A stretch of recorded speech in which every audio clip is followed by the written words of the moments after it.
Anna Carter Florence. I teach preaching here.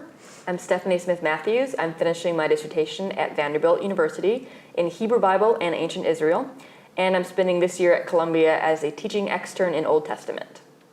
And I'm Stan Saunders. I teach New Testament at Columbia Seminary. Well, since we have two wonderful Bible scholars with us, with Hebrew Bible and with New Testament. And a wonderful preacher. Oh, here we go. So we have 5 texts that we want to look at, and I wanted the Isaiah 61, Psalm 126, Luke 1, 1 Thessalonians, and the first chapter of John. So what do you all think might be some linkages? What do you think might unite these passages? That we can think about all 5 of them maybe in general at the beginning. When I think about at least the Psalm and the Isaiah passage, I'm really struck by this vision of the switch. Someone who is mourning, someone who is sad, someone who cannot see hope, to someone who then is hopeful, who has a new life and is ready to enter back into life with the community. Do you see that in the New Testament passages as well, or is it a little different? Yeah, so I think the New Testament passages are all looking in various ways at this moment that comes when Jesus comes, that begins the transformation of the world, not just the transformation of individuals, but the transformation of the and the renewal of the whole creation, which I think is also what the Isaiah 61 text at least is pointing back to, though that's kind of subtly hidden, it's woven into the passage in subtle ways, but it's there. And it's certainly, all the reversals going on in the Magnificat. That's Mary's kind of prophetic speech that sets the tone for the whole rest of Luke's gospel and maybe even for Acts as well. And then the passages about John, about his kind of prophetic vocation, where he's saying, "Hey, it's not about me. I'm not the prophet. I'm not the Christ. I'm not the Messiah." There's a third one I'm forgetting. We've got it right here. Are you Elijah the prophet? Elijah, No. Yeah. I'm the voice of one crying in the wilderness. Yeah. So he draws attention away from himself and his identity, and simply says, "I'm here for one thing, and that's only to bear witness to the light, to this one who's coming." I'm not the light. I came to bear witness to the light. Yeah. But to me, the one that kind of pulled them all together in an odd way was the 1 Thessalonians passage, which I think looks at the prophetic material from a little bit different perspective. I think Paul is presuming that everybody in early Christianity has some form of the prophetic spirit, and that there are lots of prophets around. It's not that there's just a few. That was a kind of a common notion in early Christianity, that everybody got the Spirit, and so it wasn't that there was one prophet, there were lots of prophets around, but that meant you had to test the spirits. And so Paul, at the end of Thessalonians, is kind of articulating this tension that has to be part of the life of the community that's listening to the Spirit, because of they're part of the eschatological Spirit's movement, the renewal of creation. And that means they have to be paying attention to the Spirit, just as they're paying attention to the Roman Empire and to the people of Thessalonica around them.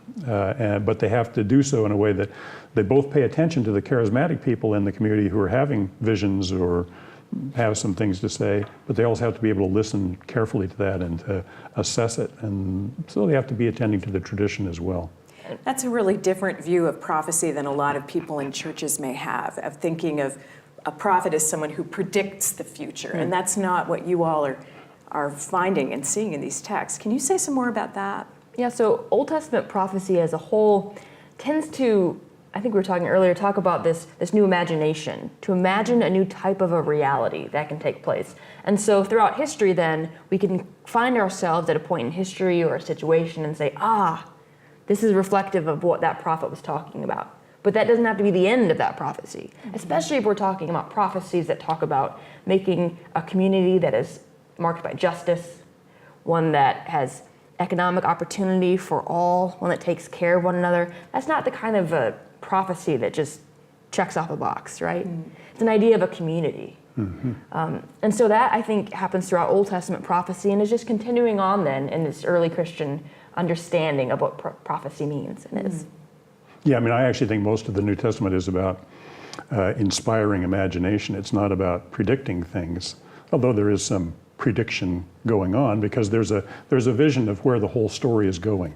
the story that began at creation is now being fulfilled through what Jesus Christ has done, through what the church is now becoming as it becomes the new temple, the new embodiment of the way creation is supposed to be, where heaven and earth are finally joined once again. And you see various expressions of that kind of throughout the whole of the New Testament, but they're all in some ways trying to shape imagination that is congruent with the reality of living in the time of the Spirit being poured out anew and the resurrection being a reality in their midst. So they're at the beginning of something. They're on the edge, which I think is also where prophets have to live. They have to live, if they're going to be faithful to their vocation, they have to be people who live on the edge with kind of one eye looking at the world and one eye looking at where God is calling.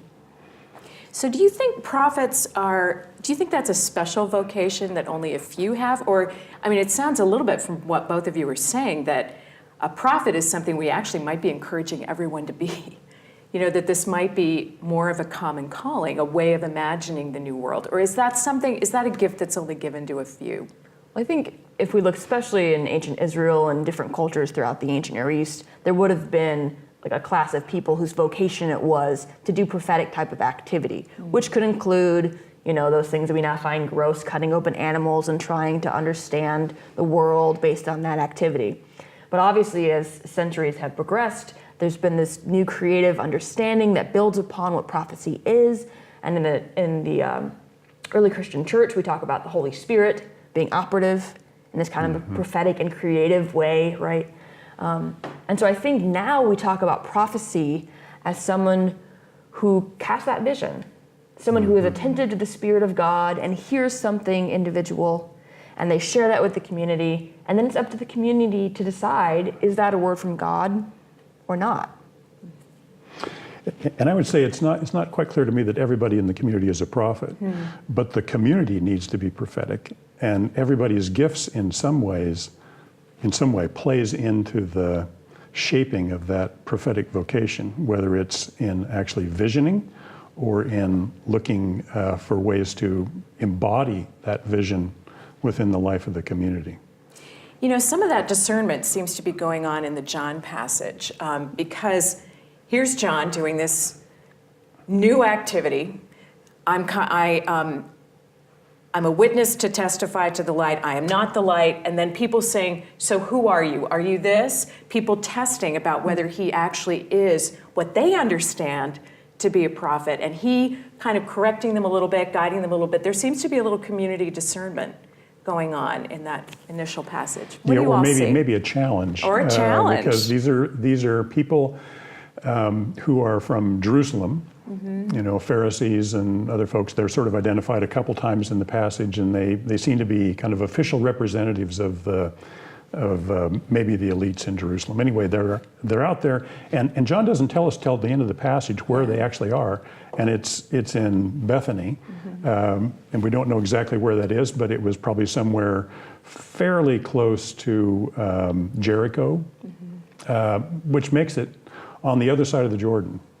You know, so we're not in Judea. This is not an area where the Judean leaders from Jerusalem technically have authority on what John's saying. So the first question we might ask is, why is John out there? One, baptizing, which would be a way of implicitly claiming some sort of a prophetic vocation, and a kind of authority. And they're saying, well, what is this authority that you have? I mean, who are you that you think you can come out here and be baptizing? And with that, probably implicitly saying that you're not going to get what you need from the temple folks in Jerusalem.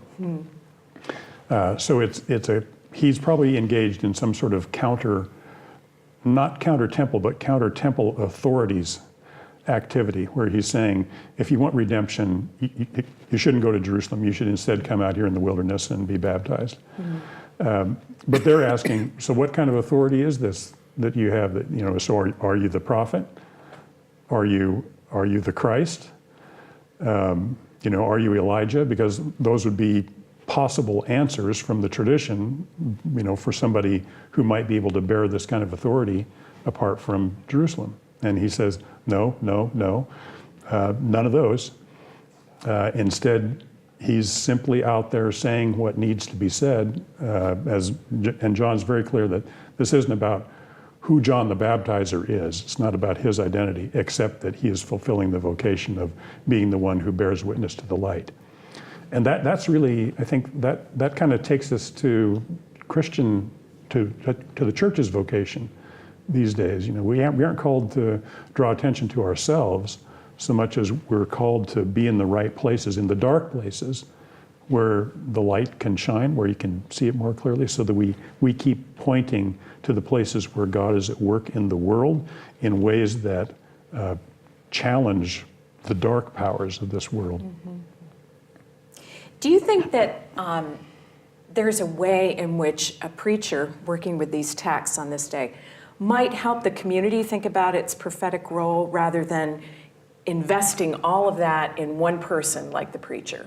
I mean, there are clearly prophets that we can name that we see rising up in a time like this. You mentioned William Barber, you mentioned Black Lives Matter when we were speaking earlier. There are places where we see this work. But how can a preacher encourage the community to get involved in this work? What kinds of resources from the text or wisdom from the text can you point to? I think one thing, or beginning point to answer that question is to ask of all of these texts, what is the prophet interested in? In whom are they seeing change? So in the Isaiah text, I see bringing good news to the oppressed, binding up the brokenhearted. The Hebrew there talks about the lave, which is where your emotions are involved, but also your thinking process. And so another way to translate that could be someone who is shattered of spirit, whose emotions and thinking are just broken, perhaps because they are the oppressed. We think of the various ways we can think of poverty, economic poverty, but also other poverty. And so the prophet here is really concerned in the brokenhearted and the oppressed, the prisoners, freeing the prisoners. That could be metaphorical and literal as well. And then in verse 8, we see God here named as Yahweh saying, I love justice. I hate robbery and wrongdoing. So what we can ask ourselves as a community is, who are the oppressed among us? Who are the brokenhearted? Who are the prisoners, literal and metaphorical? Where is God at work among them? So not maybe starting with how can I fix everyone's problems, but where is God already active? Where is the prophetic voice already there? And so we begin by pointing the way, by simply amplifying that work that we see among us, and then asking God, okay, how can we be prophetic to say change needs to happen here? So is it kind of looking for signs, Stephanie? I mean, you mentioned you grew up in the Midwest, right? In a farming community. So is part of the prophet's or the church's prophetic role to look and see where this is beginning? Yeah, so when we talk about kind of hope, prophetic hope that something will change, sometimes we become brokenhearted because we're so tired of not seeing change and just kind of putting our hopes out there that life will be better and there will be justice. We need a little bit more, I think, sometimes. And so if we as a church can begin to see, as we look at the language here in Isaiah chapter 61, verse 11, for as the earth brings forth its shoots, as a garden causes what is sown in it to spring up. So I'm thinking about my upbringing in the Midwest of cornfields and soybean fields. You wait all winter long with these really dark clouds, and it's kind of depressing just looking at these blank fields. But then at one point in the spring, these tiny little shoots come up. And we know, oh, that's going to be a cornfield this year. They've rotated the crops. That's going to be soybean. And you see that there's actually hope, not just blind hope, but there's some evidence of something's changing, something's growing. And so in that same way, we as the church can look for those little shoots that may not make it if there aren't those to come around them and to feed them and to help them to grow. But if we can point them out and say, look, change is already happening. Justice is here. Righteousness is there. And we can amplify those things. And then we can help those to grow. We don't always have to come up with where to plant the seed or what to do, but we can simply amplify what's already growing. Yeah. And I would say that, kind of building on that the prophecy is not a kind of a one-time thing. It's actually kind of a slow process. And when you're testing it, you're sort of watching to see what actually comes up out of the ground. What's the actual product or the fruit of this prophetic thing that the people think they've been doing for a while. But I also think that these texts show us something of where prophecy is likely to come from. So particularly taking Mary. I mean, she not only talks about the least ones being lifted up and the mighty ones being brought down. She is one of the least ones.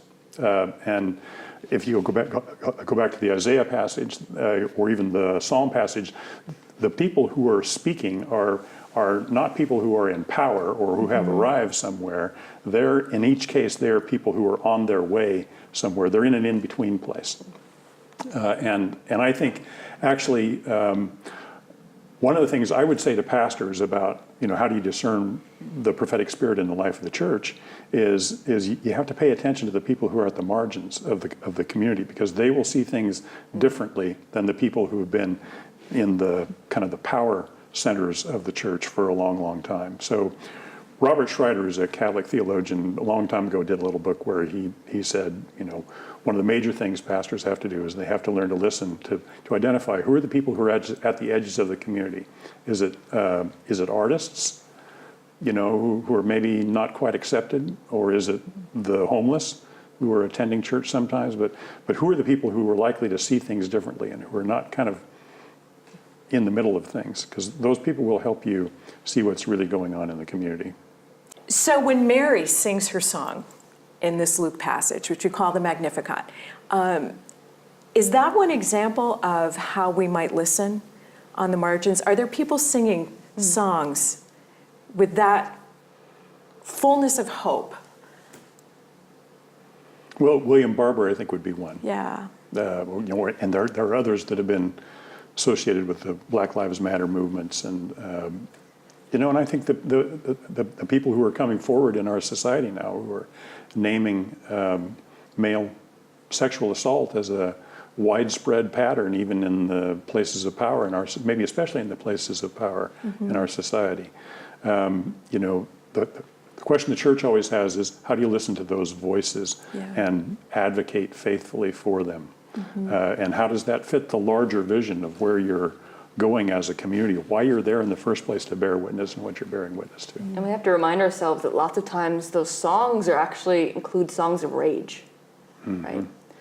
Which at first we think is problematic, but when you think about the fact that it's a reaction against perhaps decades of injustice, things simply aren't changing, we can't expect these prophetic songs to be easy to hear. So you mentioned rage in your discussion of Luke 1, and in fact, some people have described the Magnificat as sounding a lot like a Hasmonean war hymn. That it's the kind of thing that you would expect the Jewish people to kind of carry into battle with them, or to get them fired up before they go into battle against the powers that are oppressing them, either the Romans or before that the Antiochus Epiphanes and people like that. Rage is a part of it. You need to listen to those people who are angry. One of the things that graduates of Columbia in recent years will remember is that we play around with a lot of subtext when we're reading texts. And so it makes me think, as you all are speaking about the Luke text, that when you hear that in church, it's often read like in this very lovely way. And then Mary said, "My soul magnifies the Lord." But what would it be like to actually rage this text, to scream it, to walk around and try to say it in some different ways, to see how you might hear it differently? That it's not just a meek acquiescence, but it's a rousing battle cry. Yeah. And it also has, both in the Greek and the English, actually, most of the time it has, but certainly in the Greek, it puts the verbs right up front of every line. So if you line this thing out in terms of colons, which I always do, what you end up with is all these really strong verbs right up front, all the way down, mostly about what God is doing. Or has done. Or has done, yeah. And will do, and is doing through Mary. So very strong. So I want to pick up on the verb thing that Stan just said about these incredible verbs in the Magnificat. Shown all the stuff that God has done. Look at all this. Shown strength, brought down the powerful, filled the hungry, helped Israel. And then in Thessalonians, we get some completely different verbs. And I'm wondering whether they come after the prophecy or maybe as a kind of prophecy. Rejoice always, pray without ceasing, give thanks in all circumstances. Don't quench the spirit, don't despise the word of prophets. Does that feel like a prophecy to you all, or does it feel like a response to prophecy? Reading those together to me sounds like a lot of the Psalms that we have in the Old Testament, right? So remembering what God has done and the powerful activity, and then the call for what we should do in response. That's interesting. Yeah, I would say something like that too. That it's actually about identifying what it means to be in a community that's full of the Spirit in the last days. And there's actually a lot of echoes between this passage, maybe it's broader context a little bit too, and Romans 12, where Paul talks about having the imagination, be filled with the Spirit. Do not be conformed. Yeah, right? Don't be conformed to this world, but be renewed, be transformed by the renewal of your minds. Yeah. And which is again, that's Paul at a kind of a significant transition point in Romans, and he's talking about the life of the community in the Spirit in this time when the big transformation has already taken place. They're not waiting for something still to happen. They're already beginning to live as they are people, not just as if, but as people of the new age, of the new creation. And I think the same kind of thing is happening here, where the larger context suggests that we're looking at the life of the community and how you live in light of both your awareness of what time it is, that it's the time of the new creation. You're no longer bound by the realities of the old broken world. You're part of the new. And that means that that the Spirit is loose. And so you have to be able to be thankful, to pray without ceasing. I mean, those are all actually responses to the presence of the Spirit. And they don't really happen very well if we don't really think the Spirit is alive and active among us in the world. I'm looking at the last verse of the Thessalonians passage, which returns to God. Do you notice that, y'all? The one who calls you is faithful, and that one will do this.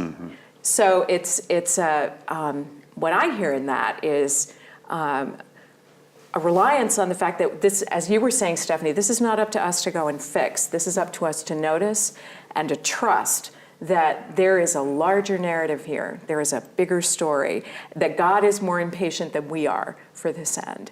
And the one who calls you is faithful and will do this, which is Advent.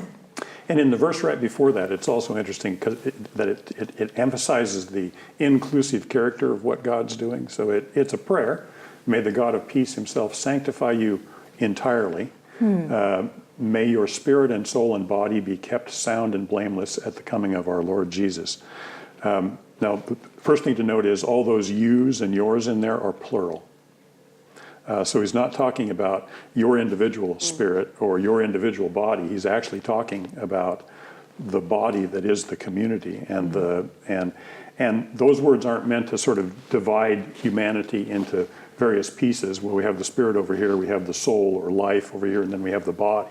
They're actually meant to say everything about you, the entirety of who you are, both as individuals and as the community, needs to be people of peace. May the God of peace sanctify you, that is, make you holy, because holiness has to do with the prophetic spirit again. But a lot of these passages, we don't really make sense of them in their depth until we look at the backgrounds behind them.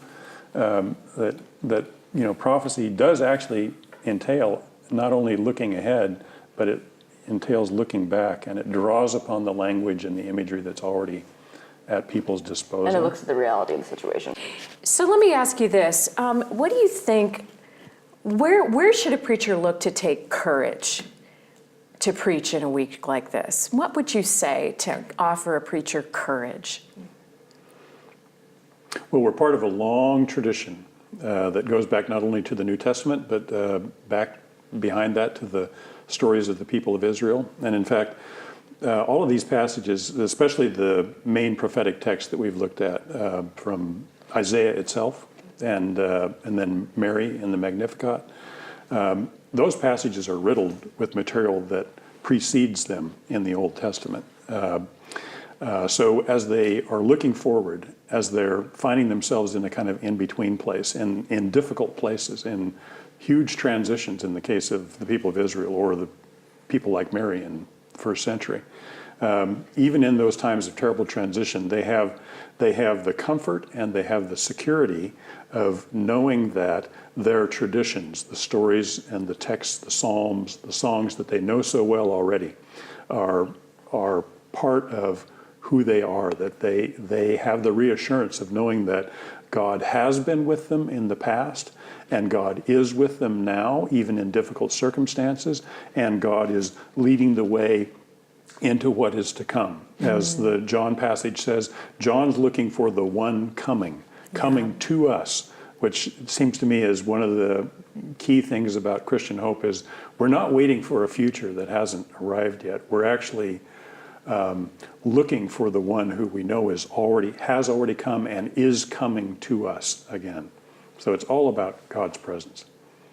I think what all these texts remind me is that for centuries, millennia even, God has been at work in communities where new things were going on that were uncertain, that caused fear, and that they weren't really sure how to process.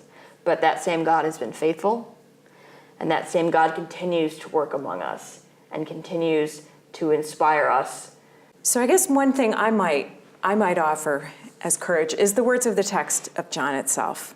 So maybe I could offer this as kind of a benediction to anybody who's listening, which would be you. So maybe paraphrase in this way. So there was a preacher sent from God whose name is, you can supply your name. Your name here. Yeah, your name here. There was a preacher sent from God, and that was you. And you come as a witness to testify to the light, so that all might believe through him. You yourself are not the light, but you come to testify to the light. And maybe there's a way we can take courage in that we don't have to invent all of this, and we can't control what happens after we say it, but these prophecies are real. They are deep, they are long, and they are resilient. Mm-hmm. And even imaginative. Imaginative too, yes. So from all of us, Stephanie, Stan, myself, a blessed Advent to all of you, and thank you for the word you proclaim.